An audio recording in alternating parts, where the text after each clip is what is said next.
Now let's talk about some PCScript that is related specifically to graph objects. And there is a fairly large list here, so this hopefully will give you some idea of the ways that you can customize graphs using PCScript. And these are listed in alphabetical order, and so that's how we're going to go through these.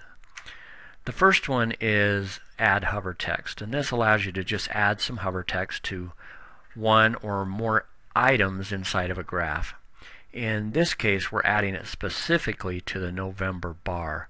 So the first two commands that you'll see here on the 12 months, which is the name of the graph, is setting the categories, in this case the names of all the months, and then we're setting a series. In this case, the series name is sales, and then we have values for each of those months. The last command here is add hover text, and we're saying add that to the category named November and the series named sales. Now those category and series names in this command may be either the names or the item number as far as the category number or the series number that apply. But in this case we're referring to them by name. And then we're saying set the text wow look at November as the hover text for this item.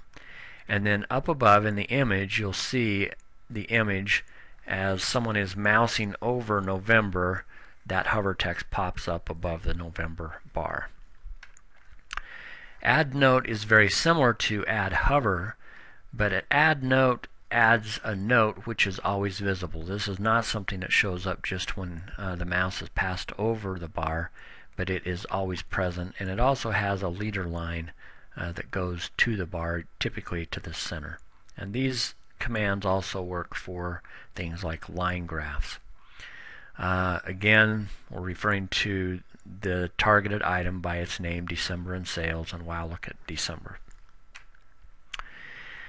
Scale markers are very useful to show targets or ranges that you want to indicate and highlight in some form in the final image. In this case, we're adding two different scale markers. The first one is a value marker on the value scale. It's a line, and this is the red line in the middle. So its width is 2, its value is at 30, and its color is the hex representation for the color red. The second marker is a range, also on the value scale. Its low value is 38, its high value is 55, and its color is kind of a pale green. These are very useful to add dynamically into your graphs. DD enable allows you to specify drill down for one or more items in the graph. In this case, we are adding drill down to all categories. The 1 through 99, as I mentioned, is this is the category area, and you can specify number, name, or in this case a number range. So 1 to 99, there's certainly not 99 categories, but the 1 to 99 will basically encompass, if there were up to 99, it would encompass all of those categories.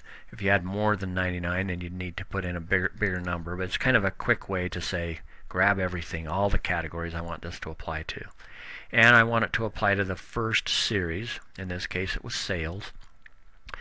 And then I'm going to put in a URL for where I want the browser to go when one of these is clicked on. So in this case we put in a URL, corda.com, some app, which doesn't exist, and we're passing a parameter after the question mark of cat equals, and then in red you'll see what we call an expansion macro. These are special macros that we have defined that will be replaced by values from the data when this drill down is generated.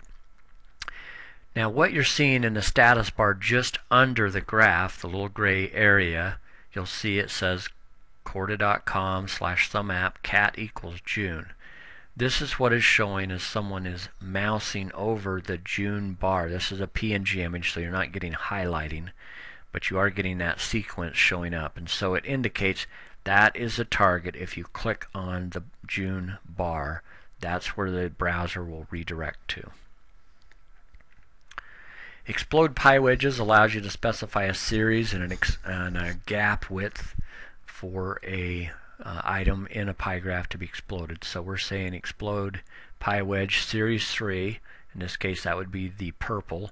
The series are laid out in pie graphs, starting at the top of the graph and going in a clockwise fashion. And do an explode value of 20. And so that's what happens when you issue that command dynamically. It will push that pie wedge out.